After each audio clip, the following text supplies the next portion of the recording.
Bonsoir, bonsoir.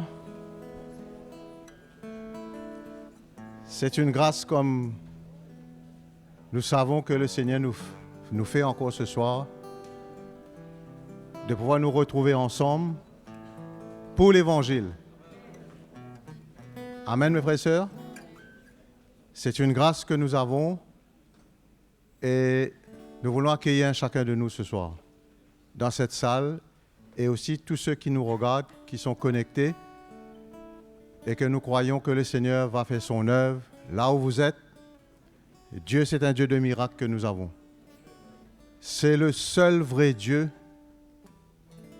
qui est venu un jour nous toucher et il s'appelle Jésus. Nous sommes tellement honorés ce soir, oui non, de former partie de la famille de Dieu et avec un évangile qui nous interpelle, un évangile qui nous encourage. Et hier, on a eu un bon moment. Fais-moi ici. Amen. Nous avons été bénis, non, frères et sœurs? Encouragés à servir le Seigneur et de voir qu'est-ce que Dieu a pour nous. Quelle est la volonté de Dieu pour nous? Et c'est ça dans mon cœur ce soir et je crois pour chacun de nous, de ressentir que Jésus a quelque chose pour nous. C'est pour cela qu'il nous attire, il nous emmène et il veut travailler nos cœurs et que nous avons besoin d'accueillir cela, mes frères et sœurs, ce travail qu'il veut faire dans nos vies. Sans le travail de Dieu dans nos vies, on ne peut pas avancer. Amen, mes frères et sœurs. Amen. Vous êtes contents ce soir? C'est un honneur, non? Que nous soyons ensemble, nous tous, la famille de Dieu, et ceux qui nous regardent, ils sont connectés parce qu'ils sont intéressés avec cet évangile, et nous voulons ce soir encore honorer notre Dieu. L'amour de Dieu dans notre cœur nous emmène à être reconnaissants. Amen, mes frères et sœurs. Amen. Reconnaissants pour ce qui se passe, ce qu'il a encore pour nous ce soir.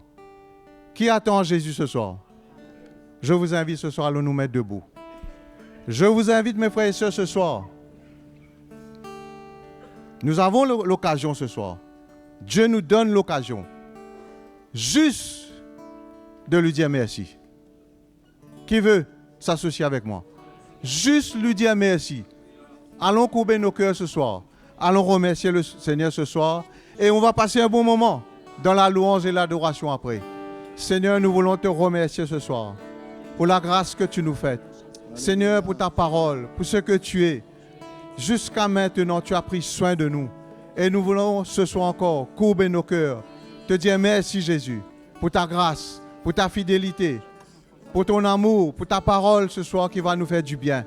Nous voulons te bénir, notre Dieu. Allons l'acclamer ce soir, mes frères et sœurs. Allons le louer ce soir.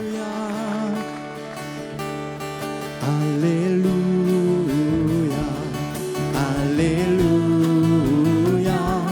Alléluia, le Seigneur est. Alléluia, Alléluia, Alléluia, le Seigneur tout-puissant est. Il a montré sa puissance. Il a montré sa puissance et triomphé avec force. Il est vainqueur sur les ténèbres et la mort. Il a brisé toutes nos chaînes, libéré les prisonniers. Par sa grâce nous sommes sauvés.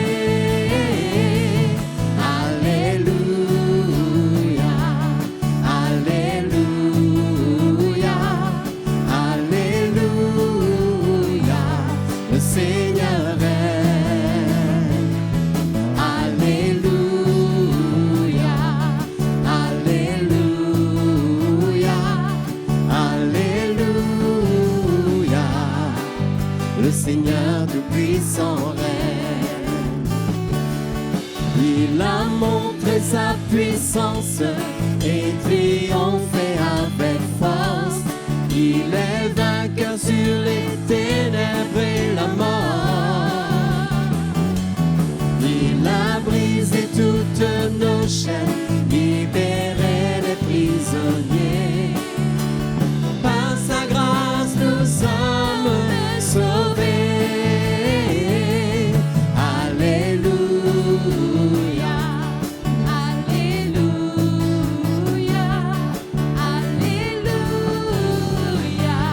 le Seigneur règne. Alléluia, Alléluia, Alléluia, le Seigneur tout-puissant. Alléluia, Alléluia, Alléluia, Alléluia, le Seigneur règne. Alléluia, Alléluia, Alléluia, le Seigneur tout-puissant règne. Alléluia, le Seigneur tout-puissant règne. Alléluia, le Seigneur tout-puissant règne. Alléluia, Jésus. Alléluia, tu règnes, Seigneur Jésus. Tu as brisé nos chaînes, Seigneur. Alléluia, nous te louons, Jésus. Alléluia. Je n'oublie aucun de tes bienfaits.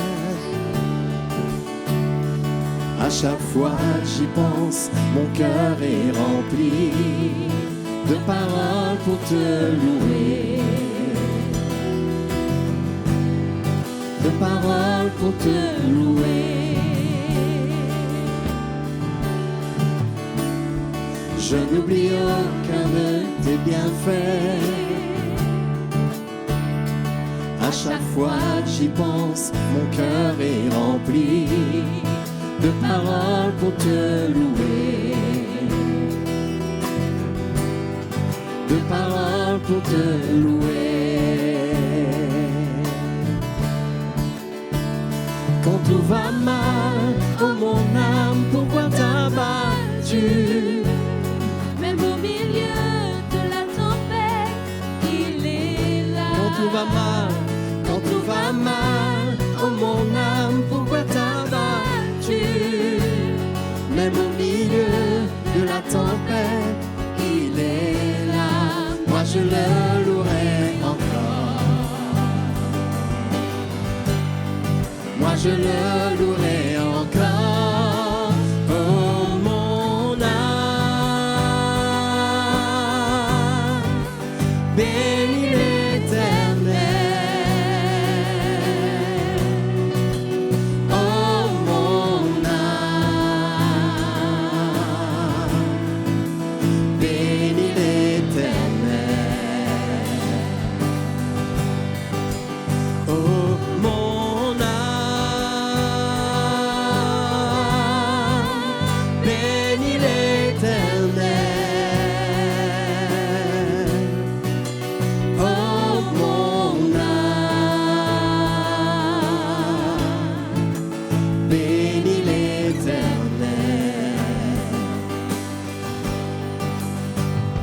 Je n'oublie aucun de tes bienfaits.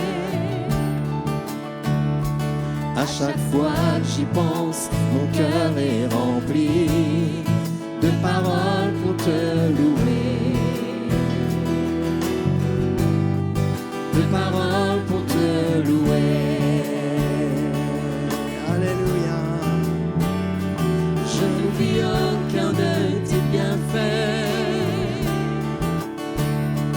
À chaque fois que j'y pense, mon cœur est rempli de paroles pour te louer. De paroles pour te louer.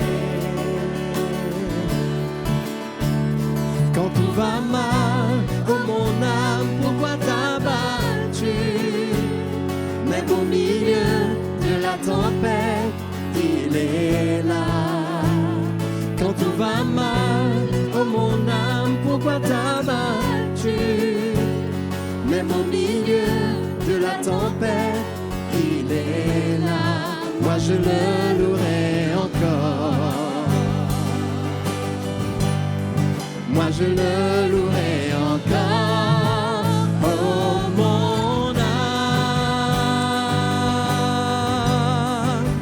bénis l'Éternel.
bénis l'Éternel.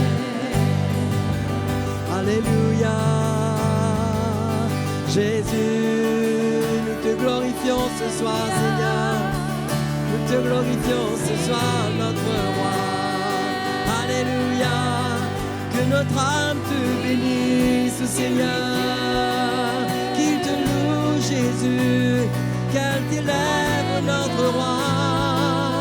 Que notre âme te loue, Jésus, notre Dieu. Alléluia. Nous te bénissons, Seigneur. Oh, Jésus, mon roi. Sois béni, Seigneur, sois loué, Jésus, notre Dieu, oh mon âme, oh mon âme. Bénis l'Éternel, oh mon âme. Bénis l'Éternel, oh mon âme, oh mon âme. Bénis l'Éternel, oh mon âme. Bénis l'Éternel, alléluia. Jésus, nous te louons, nous t'adorons, Seigneur Jésus. Alléluia. Sois loué, Jésus, notre roi. Sois glorifié, Seigneur. Oh, que notre âme t'adore ce soir, Seigneur Dieu Tout-Puissant. Te louons, Jésus. Nous t'adorons, Seigneur. Alléluia. Merci, Jésus. Nous t'adorons, Seigneur. Alléluia. Oh, merci, Seigneur. Merci, Jésus. Merci, notre Dieu. Alléluia. Nous venons pour l'adorer. Nous venons pour l'adorer. Nous venons pour l'adorer. Christ le Seigneur. Adorons Jésus ce soir. Nous venons pour l'adorer. Nous venons pour l'adorer. Nous venons pour l'adorer. Christ le, car lui seul est digne d'être loué. Car lui seul est digne. Car lui seul est digne. Car lui seul est digne. Christ le Seigneur.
Seigneur Jésus. Nous t'adorons, notre Dieu.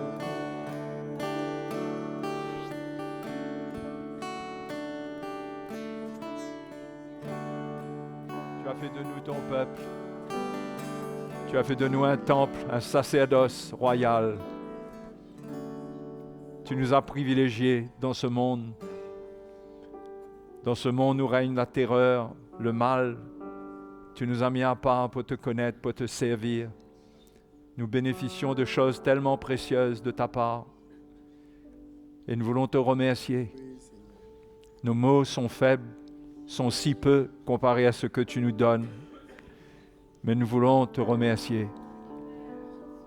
Oui, Seigneur, que ton œuvre s'accomplisse dans nos vies pour que nous puissions répondre à cet appel d'une manière digne.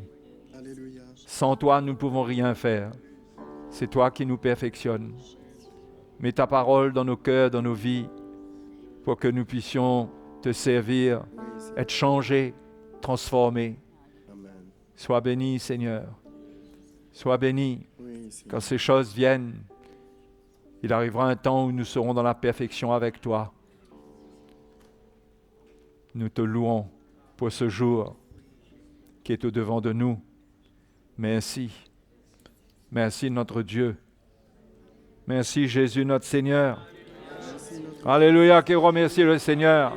Amen. Hein? Pour la grâce que nous avons de le connaître.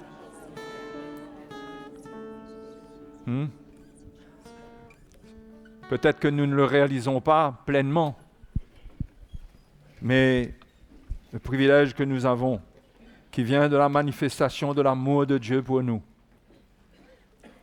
par le don de Jésus, cela ne vient pas de nous, par la grâce de Dieu.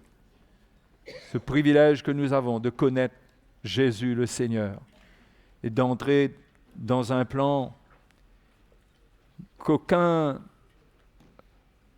cinéaste, avec tous leurs effets spéciaux et tout, ne pourrait décrire ou représenter ce que ça peut être dans la gloire de Dieu. C'est au-delà de toute imagination, toute pensée. La plus positive possible ne créera jamais, ne donnera pas l'ombre, tout juste une ombre de ce que la gloire qui nous attend, la gloire à venir est pour nous, pour chacun de nous. À condition que nous demeurions fermes dans l'Évangile. Dans l'Évangile. Donc, nous sommes en train de regarder comment le Seigneur a institué son temple sous l'Ancienne Alliance. Et quand le peuple de Dieu, les Juifs, considéraient la construction de ce temple, c'était d'une beauté extraordinaire. Les couleurs étaient parfaites, tout le rendu du bâtiment, tout.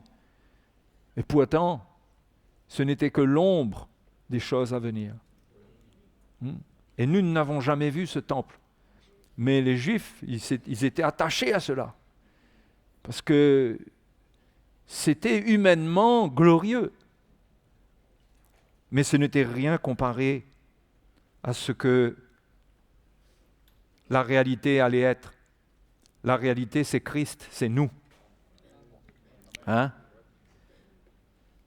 Quand on dit que c'est Christ, automatiquement, c'est nous. Parce que nous sommes un avec lui. Et son œuvre va nous rendre comme lui à son image.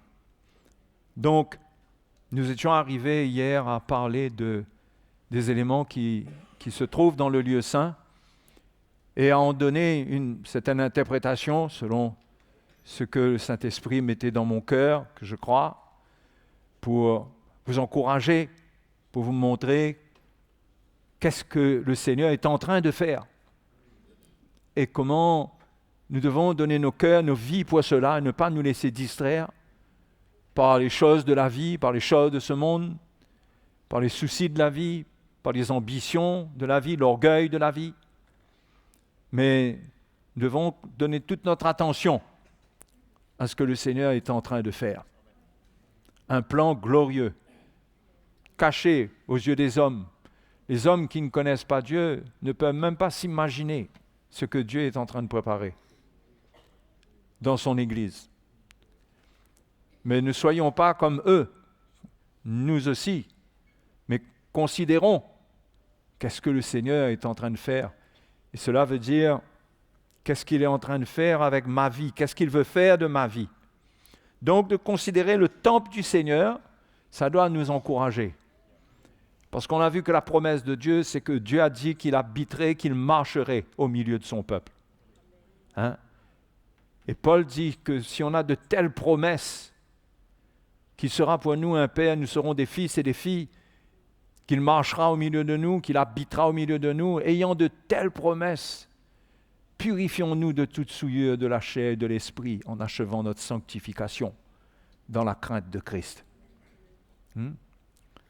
Donc, avant d'aller plus loin dans le descriptif du temple et de faire le parallèle, je veux quand même, par la parole du Seigneur, vous montrer que sous la Nouvelle Alliance, textuellement, la parole de Dieu nous dit que nous sommes des sacrificateurs. Que ce n'est pas un concept qui s'invente comme ça, mais, par exemple, si vous lisez dans 1 Pierre chapitre 2, ça va, tout le monde? Alléluia. Ouvrons nos cœurs au Saint-Esprit. Hein? 1 Pierre 2, 9. Vous, au contraire, vous êtes une race élue, un sacerdoce royal. Hein? Une nation sainte, un peuple acquis, afin que vous annonciez les vertus de celui qui vous a appelé des ténèbres à son admirable lumière. Vous qui autrefois n'étiez pas un peuple, mais qui maintenant êtes le peuple de Dieu. Vous qui n'aviez pas obtenu miséricorde, mais qui maintenant avez obtenu miséricorde. Ce qu'il y a à retenir là-dedans, c'est que nous sommes un sacerdoce royal. Aaron et ses fils avaient reçu le ministère du sacerdoce, mais ils l'avaient reçu d'un homme qui était humain. Les fils d'Aaron, je parle des fils d'Aaron, ils portaient les gènes d'Aaron, donc tous, ils devenaient les successeurs de Aaron. Ils portaient ces gènes dans la chair, ils étaient des pécheurs, mais Dieu les avait mis à part. Et ils étaient donc tous les sacrificateurs qui ont suivi Aaron, ils étaient de la lignée d'Aaron. Mais nous sommes un sacerdoce royal. Ce qui veut dire que nous sommes de lignée royale. Lignée royale. Alors, oubliez tous les Louis, 14, 15, 16 et tous les rois qui ont existé sur la terre. On ne parle pas là de rois terrestres. Quand on parle de royauté, on parle de Jésus, le roi des rois. Nous sommes de sa lignée. C'est pourquoi nous devenons sacrificateurs selon sa lignée. Nous sommes un sacerdoce royal. Non, mais pensez que la parole de Dieu dit cela pour nous. Il dit cela pour nous. Nous n'avons rien à envier au sacerdoce de l'Ancienne Alliance. Nous sommes un sacerdoce royal. Le Fils de Dieu qui est venu, qui a tout accompli, qui nous a rachetés de nos péchés, qui nous a retirés du monde et des ténèbres, qui nous a mis à part dans la lumière. C'est extraordinaire. Pour nous amener dans sa maison. Pour faire de nous le tabernacle de Dieu, là où Dieu habite. Et Dieu ne ment pas. Dieu accomplit sa promesse. D'une manière encore plus directe. Apocalypse, chapitre 1, nous dit, Apocalypse 1, verset 5, à celui qui nous aime, qui nous a délivrés de nos péchés par son sang. Ça a commencé avec son amour. Ensuite, il est venu nous délivrer de nos péchés. D'accord? Nous étions dans le monde. Nous sommes venus dans le parvis. Vous vous souvenez? Le parvis, le lieu saint, le lieu très saint. Et nous avons eu la révélation. Le Seigneur nous a fait grâce. Nous avons cru en Christ. Et là, il nous a délivrés de nos péchés par son sang. Et ensuite, il a fait de nous et qui a fait de nous un royaume. Pourquoi Pierre dit que nous sommes un sacerdoce royal. Nous sommes les citoyens du royaume des cieux, dont Jésus est le grand roi. Et qui a fait de nous un royaume des sacrificateurs pour Dieu son Père. Donc c'est clair. Hein? C'est clair, c'est écrit textuellement, c'est là. Nous sommes des sacrificateurs. Ça parle de nous. Jean, quand il dit nous, il est lui-même, il était juif, il est devenu chrétien. Et il parle de tous les chrétiens. Il a fait de nous un royaume des sacrificateurs. Donc, juste là pour établir clairement le fait que nous sommes des sacrificateurs pour notre Dieu, notre Père. OK? Maintenant, allons revenir dans Hébreux chapitre 9. C'était juste ça, bien établir ça avec les Écritures, parce qu'on peut faire des déclarations parfois, mais c'est bon de voir qu'est-ce qui est écrit. Alors, on a vu, en effet, verset 2, un tabernacle fut construit dans la partie antérieure, appelé le lieu saint. Dans la partie antérieure, appelée le lieu saint, était le chandelier, la table et les pains de proposition. Et nous avons vu ce qu'il en est de ces éléments, n'est-ce pas? Chandelier qui fait briller la lumière de Christ dans le nouveau temple. C'est la lumière du Seigneur, la révélation du Seigneur, sa lumière qui brille, qui doit nous éclairer, que nous devons laisser nous éclairer. C'est dans le temple, c'est là où nous sommes, dans le lieu saint du Seigneur, dans l'Église. Et il y a là la table et les pains de proposition qui nous rappellent la communion avec le Seigneur. Nous sommes appelés à être en communion avec lui. Quand on est à table, on est assis avec lui. Tout ça symbolise la communion, le partage. Jésus dit, si quelqu'un ouvre la porte, j'entrerai chez lui, je souperai avec lui et il soupera avec moi. C'est la communion. Et ça parle de la Sainte Seine. Ce n'est pas de la communion émotionnelle, c'est le partage d'une vie. C'est devenir un avec Christ et lui laisser tout ce qui est charnel et prendre tout ce qu'il a, sa vie, sa nature, partager cela dans la communion avec lui. Et il y a un troisième élément que nous n'avons pas partagé, que l'Épître aux Hébreux ne mentionne pas, mais l'Ancienne Alliance mentionne, c'est l'autel des parfums. D'accord? Donc quand nous sommes dans l'Église, l'autel des parfums, ça parle des prières des saints, de l'adoration des saints. Comment dans l'Église, ça doit être quelque chose de vivant. Que l'on prie, que l'on adore Dieu. Le Père cherche des adorateurs. Jésus a dit, il cherche des adorateurs qui l'adorent en esprit et en vérité. Paul dit aux Éphésiens qu'il nous a appelés pour célébrer la gloire de sa grâce. Donc, dans l'Église, il doit y avoir cette vie dans la prière, dans l'adoration, qui n'est pas légère, ce n'est pas religieux, mais ce sont des cœurs qui s'approchent vraiment, qui aiment le Seigneur, qui ont la révélation de ce qu'ils sont devenus, qui le remercient et qui prient pour son plan, qui prient pour que le témoignage qui est planté dehors, sur l'autel des holocaustes, attire des âmes, que les hommes puissent connaître notre Dieu. Donc, ça, c'est l'autel des parfums, brièvement, associé à chacun de ces éléments, il y aurait beaucoup de versets à partager. Il faudrait que je reste là pendant 1 mois, à vous faire des réunions toutes les semaines pour entrer dans les détails. Mais je vous donne ce qui est nécessaire, à vous d'aller faire votre étude. À vous d'aller lire, d'aller découvrir encore, et d'être émerveillé, et d'être encouragé, et d'être nourri. Hein? Maintenant, cet autel des parfums, ça rappelle un élément qui est derrière, qui s'appelait l'encensoir d'or, qui était aussi pour rendre du parfum, un parfum spécial. Pas n'importe quel parfum, mais c'était conçu à la manière de Dieu. L'autel des parfums, lui, dans le lieu saint, il était fixe.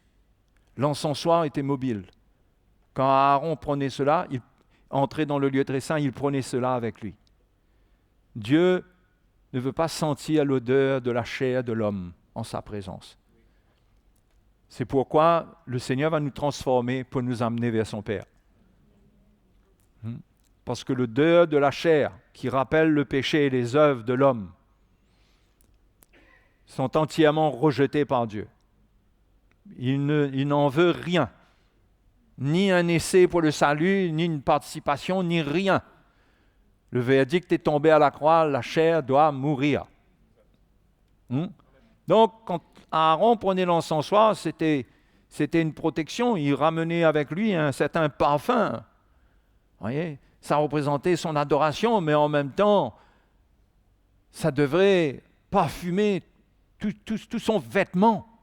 Et il entrait dans la présence de Dieu, non pas avec son odeur personnelle, mais il venait, une fois par an, il y entrait, la Bible dit, pour présenter le sang des animaux afin de racheter les péchés du peuple pour toute l'année qui était passée.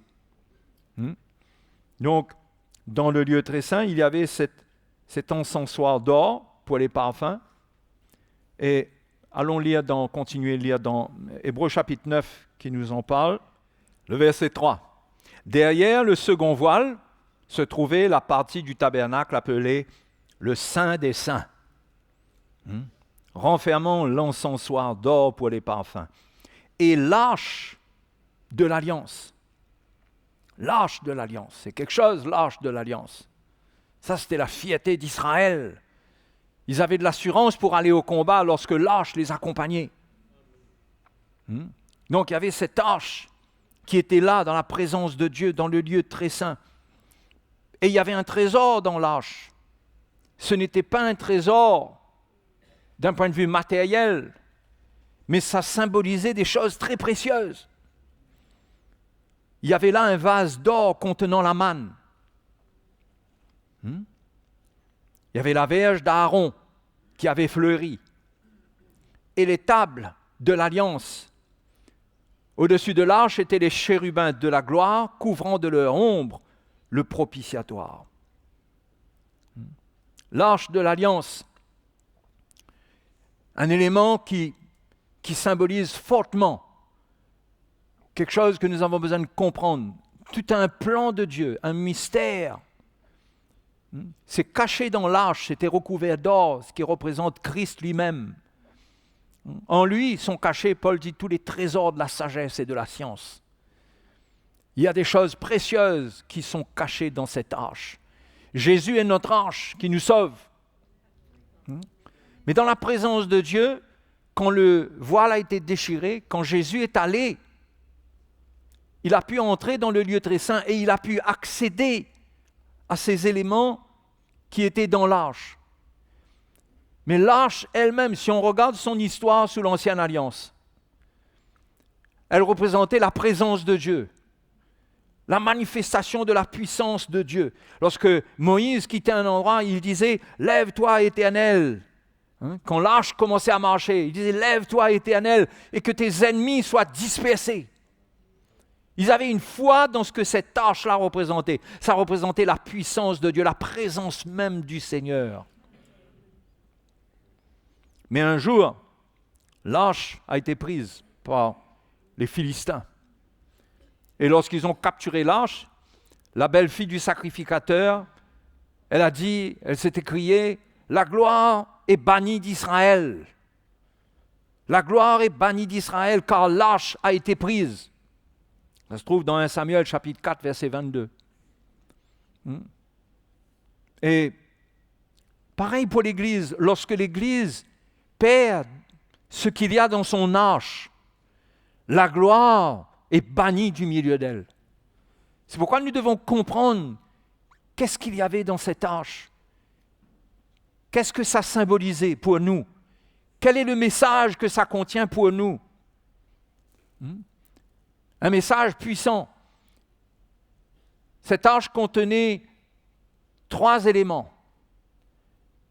Et symboliquement, si ces 3 éléments ne se retrouvent pas dans l'Église, la gloire est bannie de l'Église. L'Église perd sa gloire, l'appel de la gloire. Et c'est pourquoi c'est bon de regarder, afin qu'on comprenne que les Écritures ne font pas les choses, ne nous donnent pas des points comme ça par hasard, par coup de chance, mais qu'on comprenne que Dieu d'avance a voulu nous instruire, il a voulu instruire son peuple et montrer que tout est préparé. Et il a donné des symboles de l'autorité que contenait l'arche. Bien sûr, c'était l'autorité divine, en montrant comment, quand l'arche était amenée, la victoire était là. Mais il faut nous instruire aussi que si ces éléments, on va en venir, ne se trouvent pas dans l'Église, non pas symboliquement, mais ce que ça représente doit être dans l'Église. Et avant d'attaquer cela,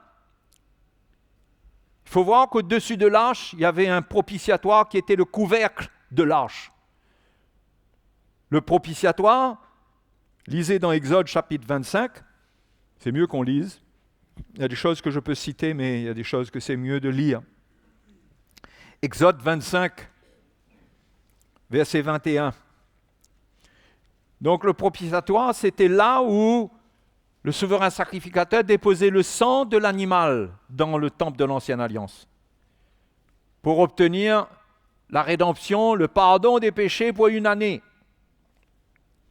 Et Dieu avait dit à Moïse, tu mettras, verset 21,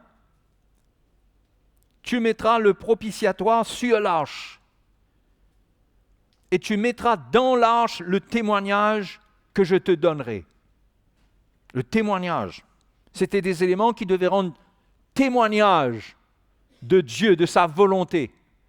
Pour les temps à venir, c'était enfermé dans l'arche. Personne ne pouvait y accéder jusqu'à ce que quelqu'un entre dans la présence de Dieu et qu'il a pu manifester ce qui était dans l'arche pour le peuple de Dieu. C'est Jésus. Et au verset 22, Dieu dit, c'est là que je me rencontrerai avec toi. Montrant bien, parce que quand vous allez rencontrer quelqu'un, vous ne lui dites pas, je me rencontrerai avec toi. Vous dites, je te rencontrerai. Même si ça met toujours en avant le fait que c'est toi qui rencontres, mais Dieu montre bien que c'est lui. C'est moi. Je viendrai vers toi. C'est par sa grâce. Aucun homme ne s'approche de Dieu par lui-même comme ça. À l'époque, c'est là que je me rencontrerai avec toi, du haut du propitiatoire, entre les 2 chérubins placés sur l'arche du témoignage. Je te donnerai tous mes ordres pour les enfants d'Israël. Et dans le tabernacle céleste, puisque ça, c'est une image du tabernacle céleste. Jésus est entré avec son sang. Son sang a été posé sur le propitiatoire céleste en haut. Et l'Épître aux Hébreux, chapitre 9, nous raconte ce qu'il en est. Chapitre 9, verset 11. Hébreux 9, 11. Mais Christ est venu comme souverain sacrificateur des biens à venir. Il a traversé le tabernacle plus grand et plus parfait, qui n'est pas construit de main d'homme. Hein? C'est-à-dire qui n'est pas de cette création. Et il est entré une fois pour toutes dans le lieu très saint. Le une fois pour toutes fait référence au sacrifice de l'Ancien Testament qui était répété. Pour le sien, ça s'est passé une fois. Il est entré une fois pour toutes dans le lieu très saint. Non avec le sang des boucs et des veaux, mais avec son propre sang. Ayant obtenu une rédemption, non pas pour une année, mais éternelle. Donc, il a amené son sang sur le propitiatoire céleste, en présence, quelque part, des anges, puisqu'il y avait les chérubins qui regardaient dans l'Ancien Testament, il y avait cette image des chérubins qui avaient les regards pointés vers le propitiatoire, comme s'il y avait une attente de quelque chose qui devait se passer. Et quand c'est venu, les anges et le ciel, hein, Jésus dit que quand il y a un pécheur qui se repent, il y a la fête et la joie devant les anges de Dieu, dans le ciel. Donc il y avait une attente. Et quand ça s'est passé, cette rédemption éternelle, c'était, je ne sais pas ce que ça a dû être dans le ciel, mais ça a dû être quelque chose hein, d'extraordinaire. Hein, d'extraordinaire. Parce qu'il est venu avec son propre sang. Et c'est à cause de son propre sang que quelque part, je dis bien quelque part, ce propitiatoire est devenu la base de son trône, où il allait régner. Parce que c'est avec justice qu'il a racheté les hommes. Tout ce qu'il allait faire pour les hommes, il avait le droit d'en faire. Parce qu'il a racheté d'une rédemption éternelle tous les hommes. Donc ça lui donne le droit de régner sur tous les hommes. Donc son sang qui a été amené sur le propitiatoire, ça lui donne le règne sur tout. Le Père lui a donné pouvoir sur toute chair. Encore plus sur nos vies, nous qui avons cru en lui. Et l'Épître aux Hébreux au chapitre 4, au verset 14, nous parle de ce trône de la grâce. Et le verset 14 dit, « Ainsi, puisque nous avons un grand souverain sacrificateur qui a traversé les cieux, Jésus, le Fils de Dieu, demeurons fermes dans la foi que nous professons. Car nous n'avons pas un souverain sacrificateur qui ne puisse compatir à nos faiblesses. Au contraire, il a été tenté comme nous en toutes choses, sans commettre de péché. Approchons-nous donc avec assurance du trône de la grâce, afin d'obtenir miséricorde et de trouver grâce pour être secourus dans nos besoins. » Hein? Le nouveau souverain sacrificateur, Jésus, est assis sur un trône. Ce trône qu'il s'est acquis par son sang, que Dieu lui a donné pour régner sur toutes choses et pour régner sur son Église, sur nos vies. Il peut répondre à tous les besoins. Puisque quand il était sur terre, il a été tenté comme tous les hommes. Il sait ce que c'est que la souffrance d'être tenté. Donc, il n'est pas étranger à nos combats, à nos luttes. Mais parce que lui, il a obtenu cette rédemption éternelle et qu'il a donné son propre sang et que maintenant il est sur le trône, c'est un trône de grâce, on peut obtenir miséricorde. C'est-à-dire, nous pouvons compter sur la pitié de Dieu pour nos luttes, pour nos combats, là où nous ressentons que nous sommes incapables. La miséricorde, c'est la pitié de Dieu. La pitié du Seigneur, un sentiment de compassion qui va vers quelqu'un qui, selon la justice, mérite la mort, mérite la condamnation, mais il fait grâce. Et il a le pouvoir de faire grâce. Il a le pouvoir d'étendre sa miséricorde sur ses enfants quand ils chutent, quand ils font des fautes, quand ils transgressent. Et ceux qui le cherchent parce qu'ils ne veulent pas vivre comme ça, ils veulent de l'aide. Ils vont le chercher dans le lieu très saint, là où il est, sur le trône. Il peut, celui qui cherche de l'aide, obtenir miséricorde et trouver grâce pour être secouru. Les frères et les sœurs, ça c'est l'accès que nous avons. Après que le voile a été déchiré en deux, le chemin du lieu très saint a été ouvert pour nous pour que nous nous approchons, pour qu'on s'approche du trône de la grâce. Approchons-nous donc avec assurance. Notre assurance est basée sur la révélation de son sacrifice, de ce qu'il est devenu, du sang qu'il a présenté pour nous. Et que Dieu, maintenant, Dieu, sa volonté, son cœur, tout est en notre faveur maintenant. Ça a toujours été, mais maintenant, à cause de la justice qui a été accomplie par Jésus, il n'y a plus rien pour nous priver du secours de Dieu pour tous nos problèmes, pour toutes nos infirmités, pour toutes nos faiblesses. C'est pourquoi ne perdons pas de temps. Quand nous sommes dans des combats, allons en premier, traversons le lieu très saint, crions vers lui, faisons-lui entendre notre voix. Et il entendra. Il entendra parce que si nous prions selon sa volonté, il nous écoute. Et si nous savons qu'il nous écoute, nous savons que nous avons la chose pour laquelle nous avons prié, la chose que nous avons demandée. Nous avons l'assurance. Parce que Dieu, Jésus n'est pas sur le trône avec des humeurs humaines. Il est celui qui a accompli quelque chose de parfait, dans lequel il n'y a pas d'avant et d'arrière, de retour et d'avancement. Non, quelque chose qui est fixe, qui est établi pour l'éternité. Amen. Donc, j'en viens aux 3 éléments. Puisque maintenant, Jésus a établi quelque part, il règne, et c'est comme si je dirais qu'il est digne d'ouvrir l'arche. Comprenez, je n'ai pas d'éléments bibliques pour vous dire que ça s'est passé comme ça textuellement. Mais on peut comprendre qu'il y a des choses qui ont été cachées. Il y a un trésor spirituel qui a été caché, et que c'est sûr que Jésus, lui, sans problème, il a accès à l'arche. Et ce ne sont pas des symboles qu'il va manifester envers les hommes, mais c'est la réalité que ces symboles représentent. La première de ces choses, c'est quoi? C'est la manne.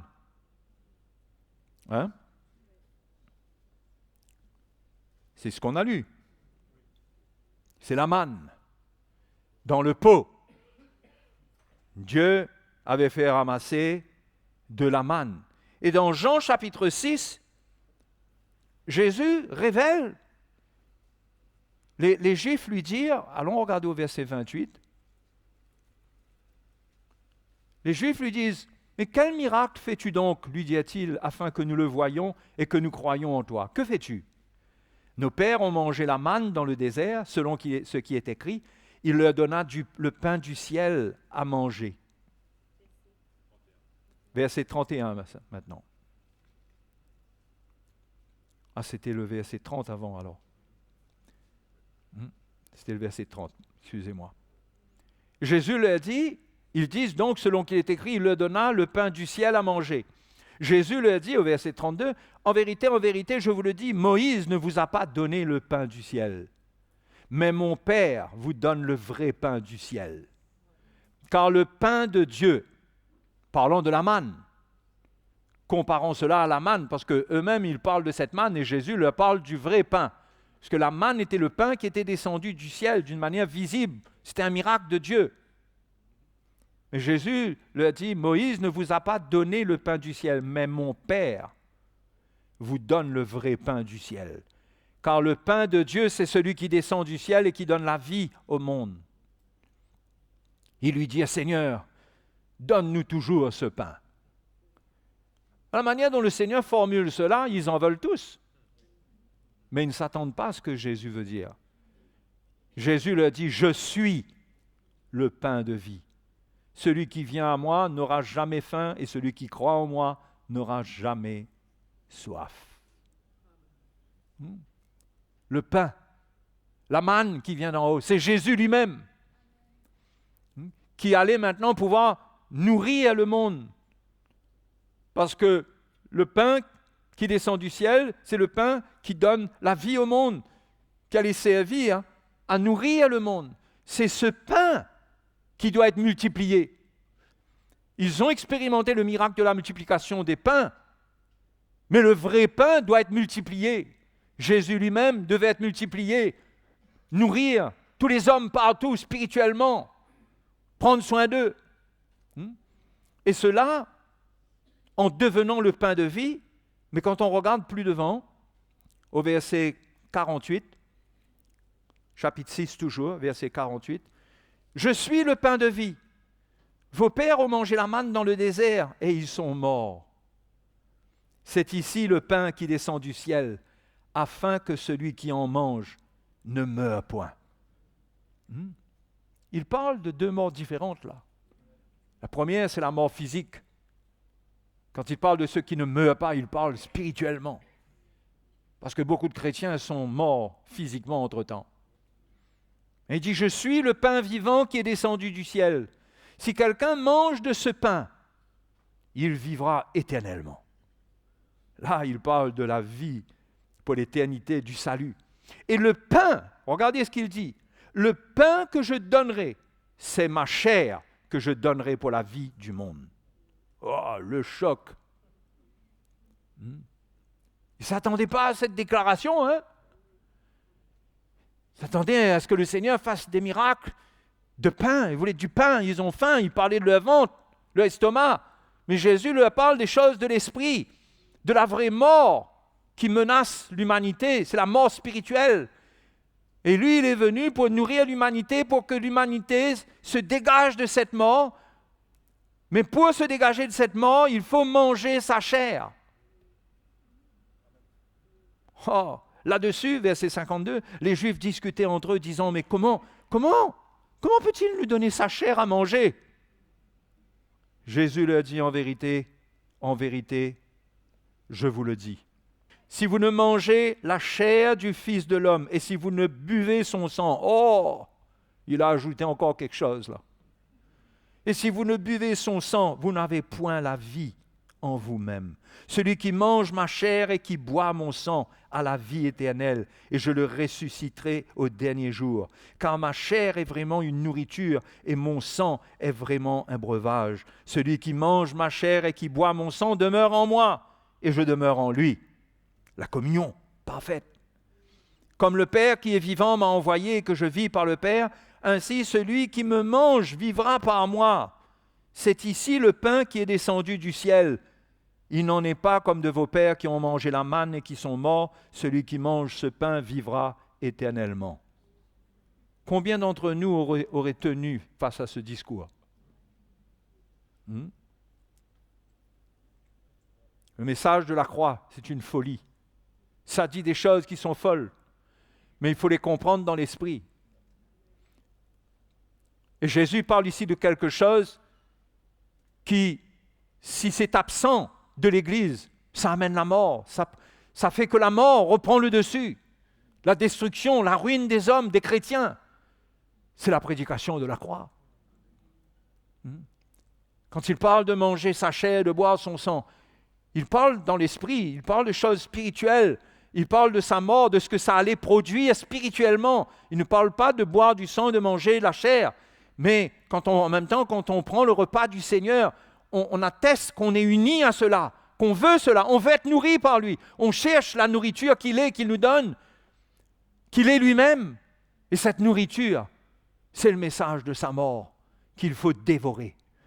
C'est la prédication de la croix dont il faut se rassasier. C'est de ça qu'il s'agit. C'est pourquoi, si un tel élément n'est pas dans l'Église, la gloire est bannie de l'Église. Quand l'Église ne prêche plus Christ crucifié, la gloire de Dieu est bannie. L'Évangile n'a plus de puissance. L'autorité de Dieu n'a plus d'impact, n'a plus de portée. Le nom de Jésus, on peut le prononcer et le prier, mais il n'a plus d'effet, l'effet qu'il est censé avoir. parce que c'est un élément de l'arche qui a été perdu. Mais Dieu nous a fait grâce en nous donnant une onction, un serviteur de Dieu qui a l'onction pour avoir la révélation de la part de Christ concernant cette manne que Jésus est devenu lui-même et que Jésus veut donner aux hommes. C'est pourquoi nous partageons tout le temps cette manne.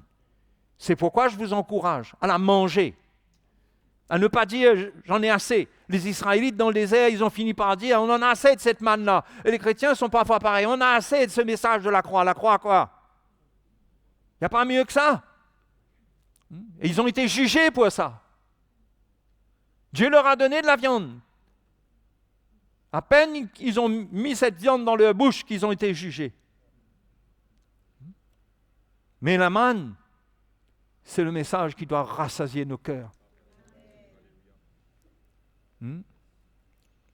Pour vivre éternellement, demeurer en lui. Quand on mange le pain de vie, on mange Jésus. Cela nous fortifie, nous donne la vie. Mais pour manger cela, on doit renoncer. On ne peut pas manger ça et manger à toutes sortes de nourriture. On doit manger ça. On doit être zélé pour cette nourriture. Donc voilà un élément sans lequel la gloire est bannie d'Israël, pas d'Israël, mais de l'Église. Je ne sais pas si vous réalisez la grâce que nous avons, nous. Que le message de la croix soit revenu vers nous. Mais ce n'est pas parce que ça revient vers nos oreilles que ça veut dire que nous l'avons. Nous devons manger. C'est pourquoi on insiste pour que l'Église soit zélée pour le message de la croix, pour s'en nourrir, avec tout ce que ça comprend et qui vient avec, la saine doctrine, tout ce qui naît de cette croix. La deuxième chose qu'il y avait dans l'arche, c'était la verge d'Aaron. La verge d'Aaron, ça représente quoi? On sait que l'histoire se trouve dans Nombres chapitre 17, mais on sait qu'il y avait une tendance au milieu du peuple d'Israël à contester les choix de Dieu. Le peuple d'Israël il y avait des hommes qui contestaient l'autorité de Moïse, d'Aaron. Et concernant le sacerdoce, c'est Dieu qui faisait le choix.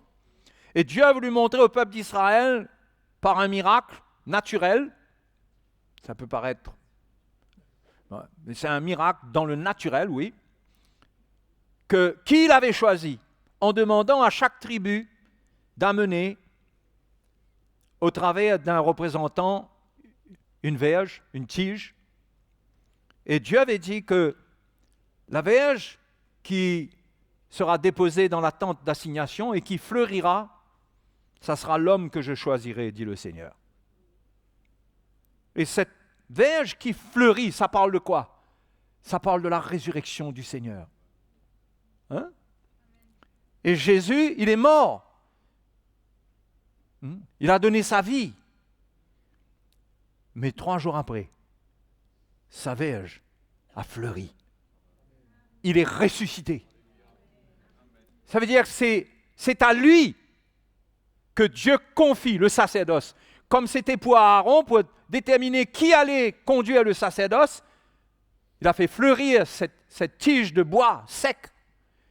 Au travers d'elle, il a fait naître la vie en une nuit.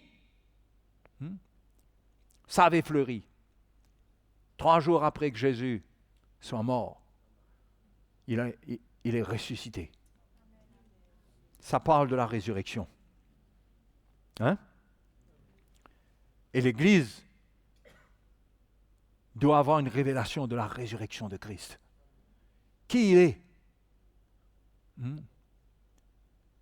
Pas simplement un prophète, pas un homme comme tous les hommes, pas un homme extraordinaire, le Fils de Dieu. Ce qu'il a établi, il est la parole même de Dieu. Il est la parole créatrice de Dieu. C'est par lui que Dieu a créé le monde. On doit avoir une révélation de ce qu'il est. Et quand il est ressuscité, Il est ressuscité après une œuvre qu'il a accomplie par sa parole lui-même, avec la même puissance de création.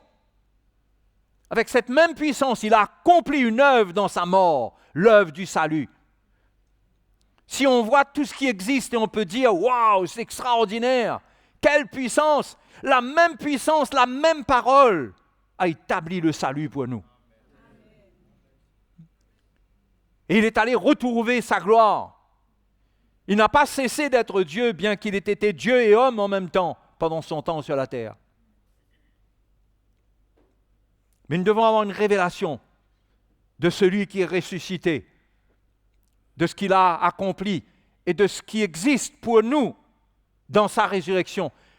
Parce que quand nous prenons notre baptême, nous sommes associés à lui dans sa mort, identifiés à lui dans sa mort, afin d'être rendus conformes à lui dans sa résurrection.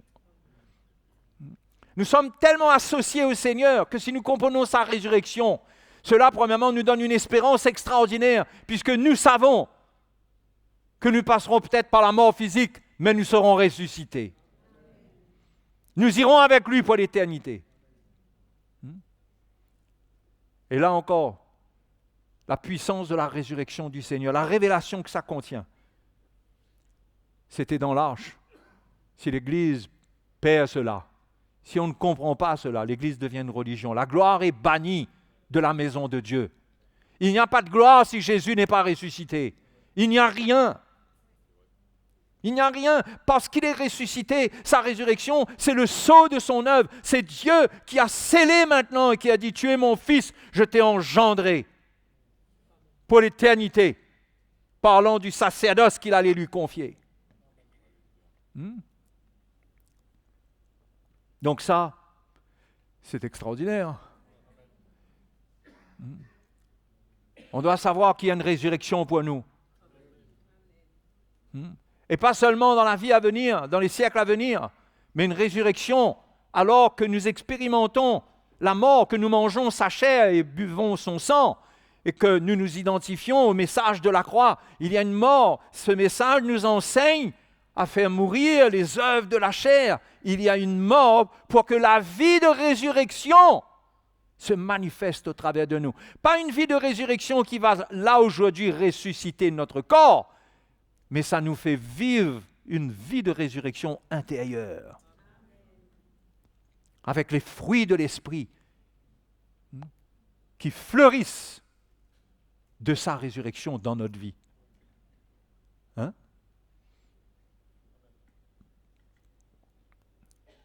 C'est extraordinaire.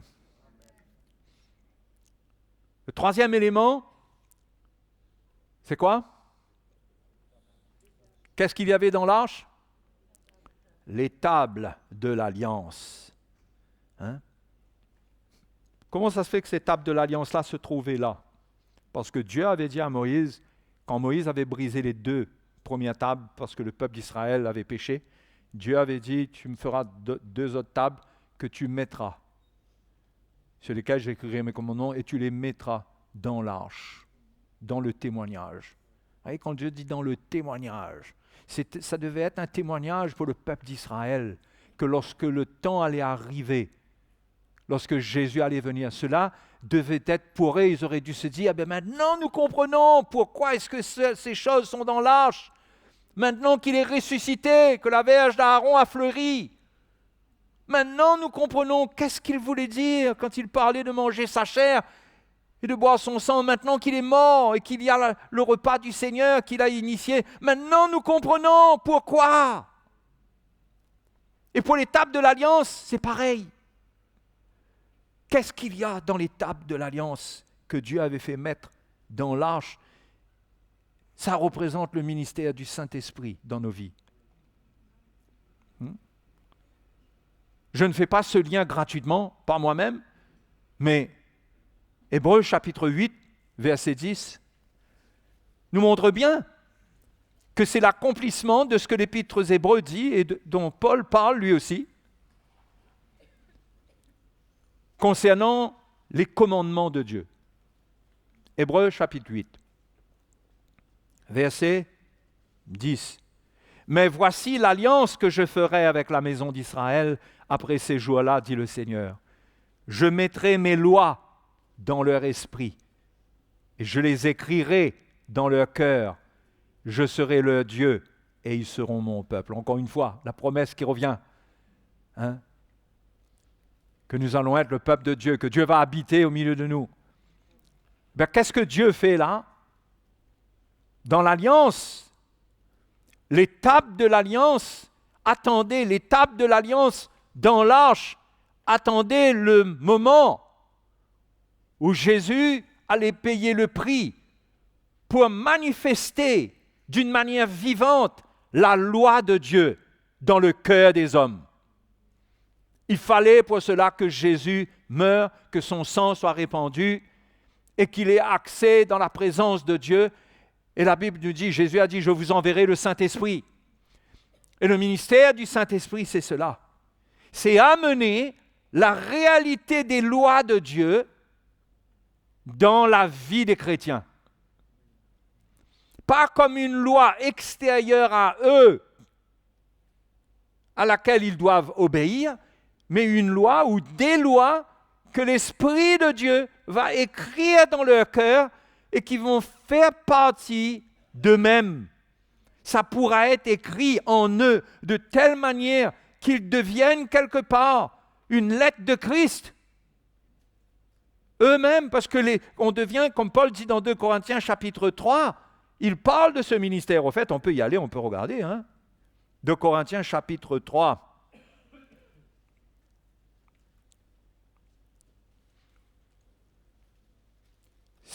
Ces lois de Dieu, pas les lois du Lévitique. Parce que quand Jésus est entré, quand Jésus est mort, que le voile a été déchiré en deux, c'était la fin du système lévitique. Mais ce n'était pas la fin de la loi morale de Dieu. Tu ne commettras pas d'adultère, tu ne tueras pas, tu ne déroberas pas, et tout ça, ce n'était pas aboli.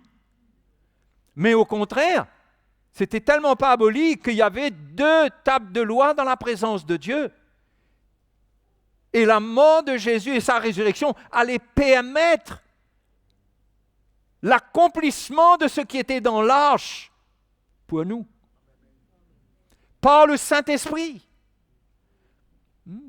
Et le Saint-Esprit, son ministère, c'est principalement ça.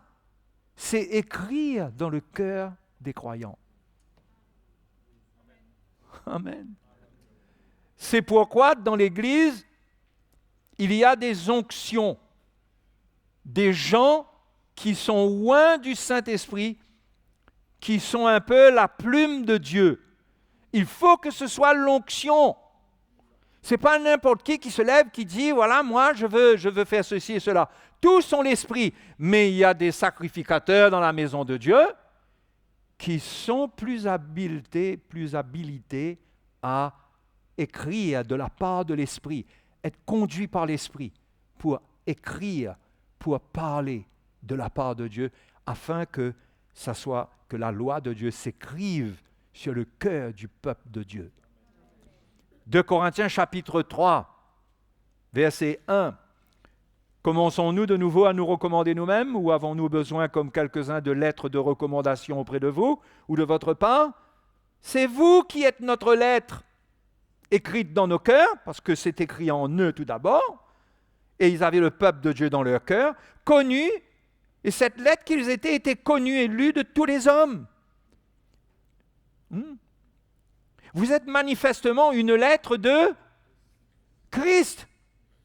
Je veux dire, Christ a écrit dans votre cœur. On a vu qu'est-ce que Christ écrit dans le cœur. Il écrit les lois de Dieu, la volonté de Dieu. Hébreux chapitre 8, on l'a vu. D'accord? Donc c'est vous qui êtes notre lettre, écrite dans nos cœurs, connue et lue de tous les hommes. Vous êtes manifestement une lettre de Christ, écrite par notre ministère. Vous voyez? C'est vrai que Dieu n'habite pas dans ce qui est fait de main d'homme, mais là on ne parle pas de l'homme, on parle d'onction, on parle de ministère du Saint-Esprit, par lequel Dieu écrit. Mais Paul dit, écrite par notre ministère. Le ministère, c'est une onction qui écrit dans le cœur des hommes. Ce n'est pas des grandes explications, même si ça peut passer par des explications. Mais le but, ce n'est pas l'explication, la satisfaction charnelle de connaître. Le but, c'est que la parole de Dieu soit gravée un peu plus dans le cœur, pour qu'on finisse par devenir une lettre de Christ. Que notre vie parle ce qui est écrit en nous de la part de Christ. Écrite par notre ministère, non avec de l'encre, mais avec l'Esprit du Dieu vivant. Non sur des tables de pierre, ça c'était les tables de l'Ancien Testament. Croyez-moi que Jésus n'est pas allé chercher des tables de pierre là-haut. Il n'y en avait pas. Tout cela symbolise une volonté de Dieu d'accomplir une certaine œuvre. Quand Jésus allait arriver, il allait pouvoir envoyer le Saint-Esprit. Et là, il allait oindre des hommes et leur donner l'encre, qui est l'Esprit du Dieu vivant. Et Dieu allait écrire non pas sur des tables de pierre, mais sur des tables de chair, sur les cœurs. Sur les cœurs. Mais sur des tables de chair, sur les cœurs.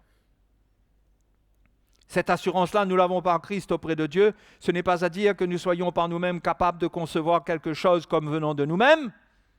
Ça ne peut pas venir de nous. C'est impossible de servir Dieu dans cette dimension-là en restant avec des éléments humains. Il y a un élément divin dedans, c'est le Saint-Esprit. Donc, ce n'est pas une conception personnelle d'être capable de faire quelque chose. Il dit notre capacité, au contraire, vient de Dieu. Il nous a rendus aussi capables d'être ministres d'une nouvelle alliance. Non de la lettre, mais de l'esprit.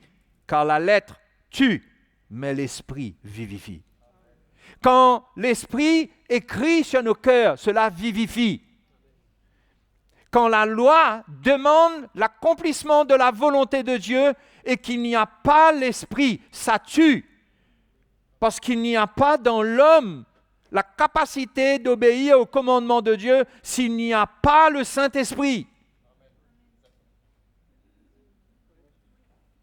OK? Donc la lettre tue, c'était le ministère de l'Ancien Testament, mais l'Esprit vivifie. Et les frères et les sœurs, si on a envie de la vie, si on veut être vivant, on a besoin que Dieu écrive dans nos cœurs ses lois, sa parole, sa volonté.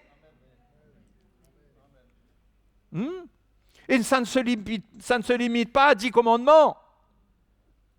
Ça, c'est la base. Ça amène loin. Ça amène encore plus loin. Ça nous amène là où Jésus, il est arrivé lui-même. Le commandement, ce n'est plus « tu ne tueras point », mais c'est « tu donneras la vie ». Non seulement on ne tue plus, mais on donne la vie. Le commandement, c'est plus simplement « tu ne déroberas pas ». Mais c'est gravé dans notre cœur. Qu'est-ce que je peux faire pour aider celui qui est dans le besoin? Tu donneras. Quand vous regardez finalement ce qui s'écrit, ça se résume par « tu donneras ta vie ». Parce que Jésus a donné sa vie. Et son commandement, c'est qu'on donne notre vie. Et c'est ça le sacrificateur dans la maison de Dieu. Il fait le sacrifice de sa vie. Le souverain sacrificateur a donné sa vie. Le sacrificateur qui travaille avec le souverain sacrificateur, qu'est-ce qu'il fait lui? Qu'est-ce qu'il fait dans la maison lui? Il donne sa vie. Il suit le même chemin. Il donne sa vie pour son prochain, parce que Jésus a donné sa vie pour qui? Pour le monde, pour les autres. Donc, chercher une satisfaction personnelle, c'est chercher une satisfaction charnelle. Et l'affection de la chair, c'est la mort. C'est pourquoi le chrétien qui vit pour lui-même, il goûte à quelque chose de terrible, à la mort. L'effet de la séparation de la vie. La mort, c'est l'absence de la vie. Ça le rend malade dans son cœur parce qu'il n'a pas la vie. Pourquoi il n'a pas la vie? Parce qu'il ne donne pas. Il est un sacrificateur qui ne donne pas, qui ne comprend pas le sacerdoce, qui ne comprend pas son sacerdoce, qui croit qu'être chrétien, là, c'est être là, il croit et c'est tout. Eh bien, il est malheureux, celui qui est comme ça. mais celui qui saisit la révélation. Et pour cela, bien sûr, il faut se nourrir de sa chair. Il faut croire dans la puissance de sa résurrection et ouvrir son cœur au ministère de l'Esprit. Et là, il devient un sacrificateur qui porte la vie, qui donne, qui est capable de donner. Parce qu'un sacrificateur, il faut qu'il ait quelque chose à présenter.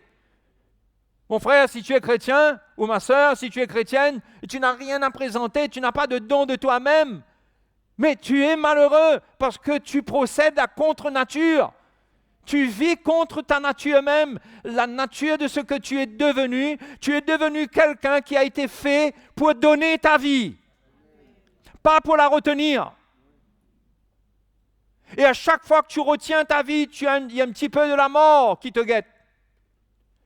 Mais quand tu acceptes ta croix, tu prends ta croix, tu sens que tu es vivifié, qu'il y a une vie en toi, qu'il y a une vie et tu peux partager. Donc les commandements changent d'allure, changent de dimension.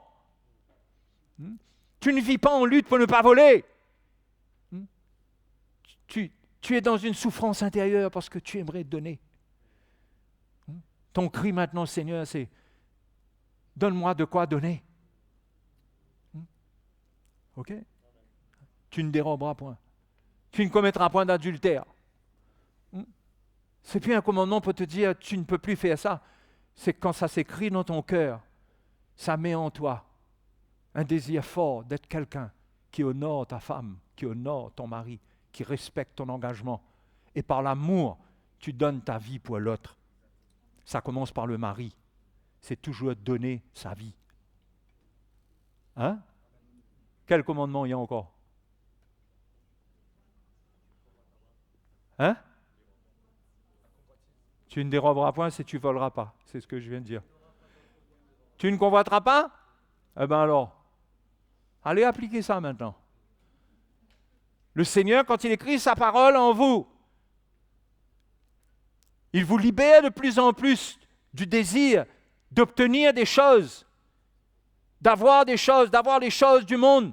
Il vous rend libre de cela. Son œuvre, sa parole qui s'écrit en vous, c'est plus que tu ne convoiteras pas, c'est tu te contenteras de ce que tu as. Tu seras heureux. Si tu es heureux, tu ne vas pas désirer convoiter. Non?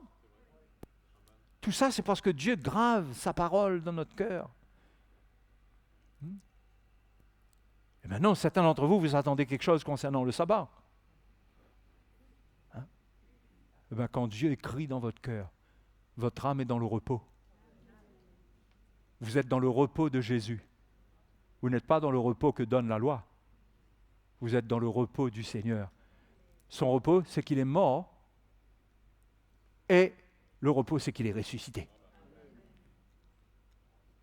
Donc, plus vous vivez sa vie, plus vous accomplissez le commandement concernant le sabbat. Amen. Tu ne diras point de faux témoignages. Pareil. Tu vas bénir ton prochain. Parce que la vie qui est en toi, c'est comme si ça ne te permet pas de parler en mal de ton frère, des gens. Mais au contraire, tu vas vouloir prier, tu vas vouloir, par tes paroles. Et c'est important parce que la parole, ça a une grande part. On ne comprend pas la nature de la parole, mais ça a des effets cachés, invisibles.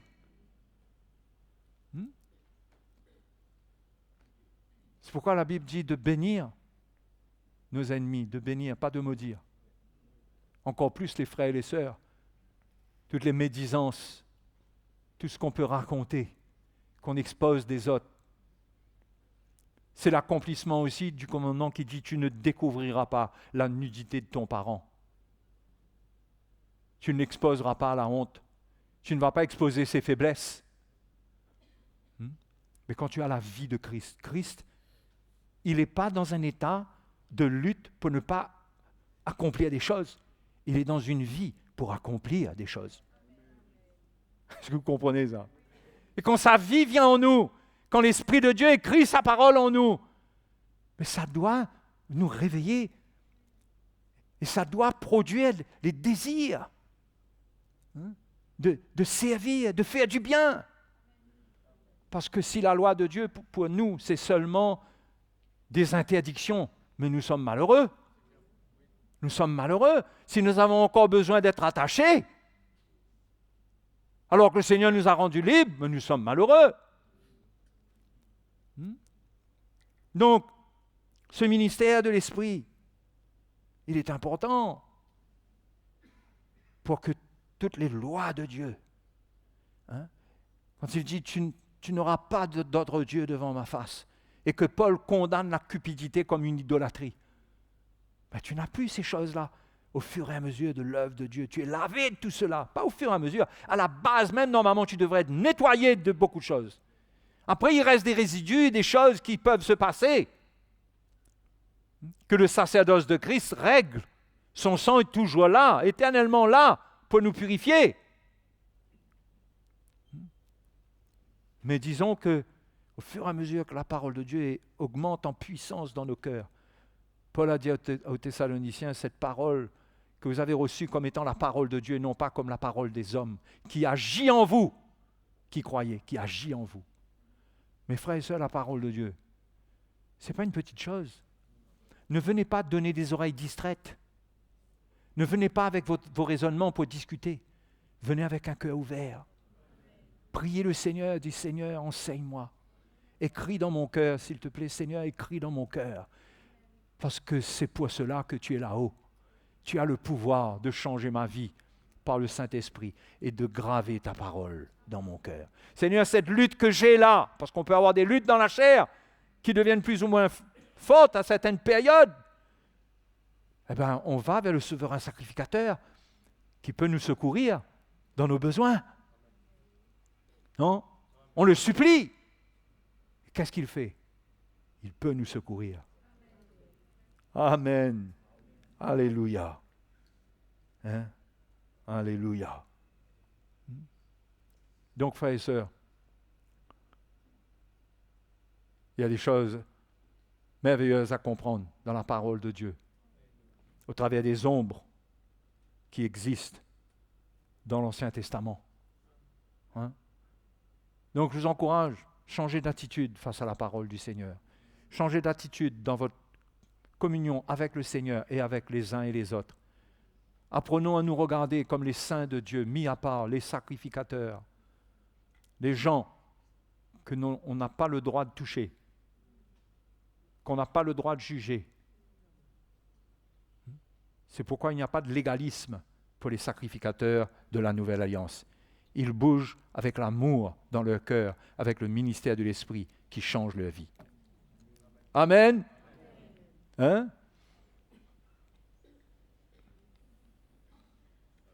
Alors, être un chrétien, vous comprenez qu'il y a une profondeur dedans qu'on a besoin d'atteindre?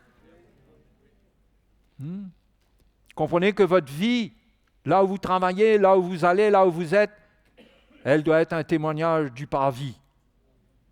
Ça doit parler de la mort de Jésus et de l'eau qui vous a nettoyé. Vous ne vous baignez pas dans la boue du péché avec les hommes, mais vous êtes un appel, vous êtes une lettre de Christ qui crie vers eux, soyez réconciliés avec Dieu. C'est ça le sacerdoce. Quand on est sacrificateur, ce n'est pas un linge qu'on met et qu'on enlève. On l'est pour toujours. Amen. Pour toujours. Donc que le Seigneur vous bénisse. Je ne veux pas vous retenir plus longtemps, mais on va prier le Seigneur. On va remercier le Seigneur. Puissiez-vous vous regarder selon le miroir de la parole de Dieu. Mais si vous êtes charnel, vous êtes prisonnier de la chair, vous pourriez avoir reconstruit un voile devant vos yeux comme quelqu'un qui a une énorme cataracte. Vous avez besoin d'une intervention chirurgicale du Seigneur dans vos yeux pour arriver à voir le plan du Seigneur pour vous et devenir quelqu'un de heureux, rien que par la révélation de ce que Dieu a fait de vous. Donc, ce soir, Allons bénir le Seigneur. Et là où vous êtes, vous pouvez remercier le Seigneur. Hein?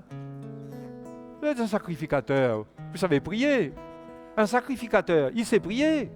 Il a reçu l'Esprit de Dieu, il doit savoir prier. Il peut pas ne pas savoir prier. C'est pas une question de savoir prier aussi, c'est une question de liberté, c'est une question de communion, c'est une question de cœur. Allons remercier le Seigneur librement. Allons l'adorer. Alléluia. Hein? Soyons violents sur cette nature charnelle qui veut s'imposer dans sa lourdeur, dans sa pesanteur. Soyons violents. Hein? Trouvons la vie qui est en nous. Manifestons-la devant le Seigneur. Et si nous rencontrons de la résistance, humilions-nous devant le Seigneur. Parce que le Seigneur peut nous secourir ce soir. Alléluia. Que Jésus soit glorifié. Levons nos mains vers lui si vous le voulez. Alléluia. Et bénissons le Seigneur ensemble. Bénissons le Seigneur. Alléluia, Seigneur. Alléluia, merci Seigneur. Oh Dieu, merci.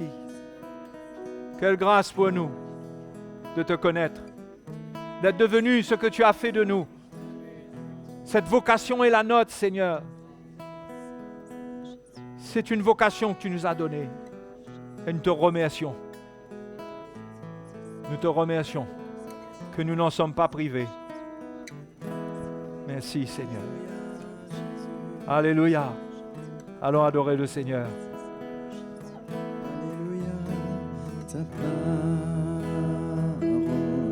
est une lampe à mes pieds, une lumière sous mes pas. Ta parole est une lampe à mes pieds, une lumière sous mes pas. Quand la crainte me vient d'avoir perdu mon chemin, tu te tiens tout près de moi. Mais je ne crains rien si tu me tiens la main chaque jour jusqu'à la fin.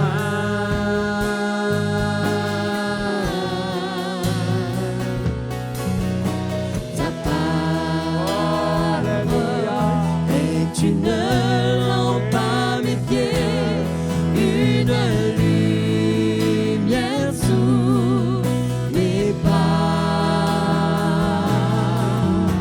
Ta parole est une lampe à mes pieds, une lumière sous mes pas.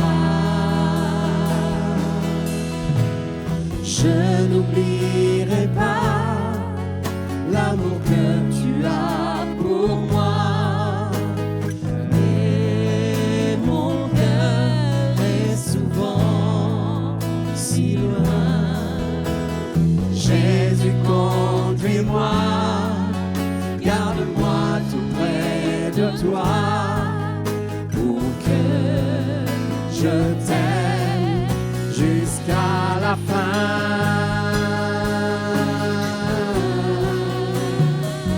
Alléluia, ta parole est une lampe à mes pieds, une lumière sous mes pas. Ta parole est une lampe à mes pieds, une lumière sous mes pas, une lumière sous mes pas, une lumière sous mes pas. Alléluia. Alléluia. Nous aurons besoin de cette lumière jusqu'à la fin. Nous devons nous assurer que cette lumière, elle est à notre portée, qu'elle nous conduit. Le jour viendra où quand on sera avec le Seigneur, on ne demandera pas à un frère, tu te souviens de ce que le frère avait prêché tel dimanche? Quand on sera avec lui, tout sera fini, tout sera aboli. Les prédications, les exhortations, les réprimandes, les humiliations, les luttes, tout sera fini. Il ne restera que quoi? Et il ne restera que l'amour.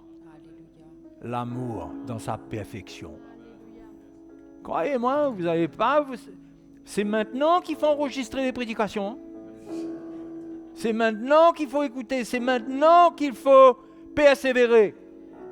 Parce que plus tard, ça sera totalement inutile.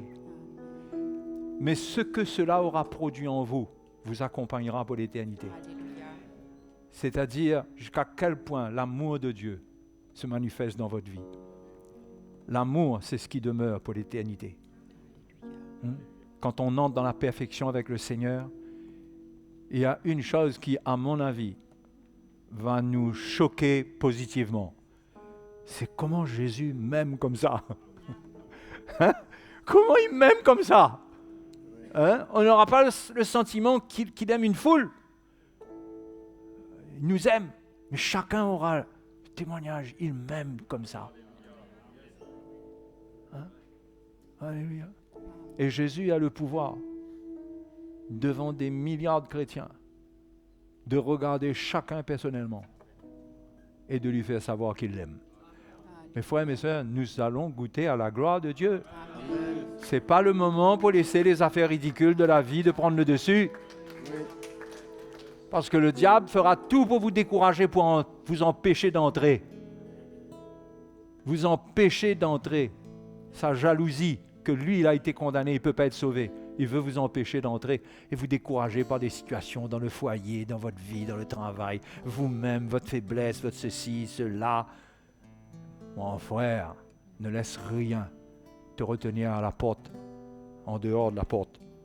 Si encore c'est juste devant la porte. Mais ne laisse rien te retenir. Décharge-toi de tes soucis. Sers le Seigneur. Assure-toi que tu cherches le Seigneur, que tu marches avec le Seigneur. Tu deviens un sacrificateur vivant. Vous savez le sacrificateur là? Vous savez ce qu'il sent? Il sent le sacrifice. Ah oui! Il a un vêtement pour être entaché de sang. Quand il sacrifie là, le sang jaillit sur lui aussi. Quand il coupe là.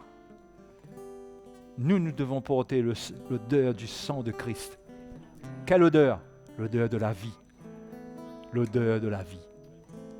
Alléluia. Donc demain, ne soyez pas découragés, revenez. Demain, on vient ici pour adorer le Seigneur. Et on ne compte pas sur eux seulement pour nous faire adorer le Seigneur. On vient ici pour adorer le Seigneur. Peut-être qu'un jour on organisera un culte sans musique. Sans musique. Peut-être. J'espère que ça va tout le monde.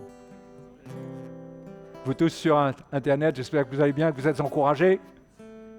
Vous êtes loin, mais près de cœur. On le croit. Et dans l'esprit, c'est ça qui est important, d'être unis de cœur avec l'Évangile. Et là où on est, on sert le Seigneur. Là où vous êtes, servez le Seigneur. Portez la bonne odeur de Christ. Alléluia. Si votre chair porte l'odeur de la mort de Christ, votre esprit rendra l'odeur de sa vie. Donc, demain, ici, on a rendez-vous. Et on viendra bénir le Seigneur, servir le Seigneur ensemble. Amen. Ok. Allez, que le Seigneur vous bénisse tous. Bye.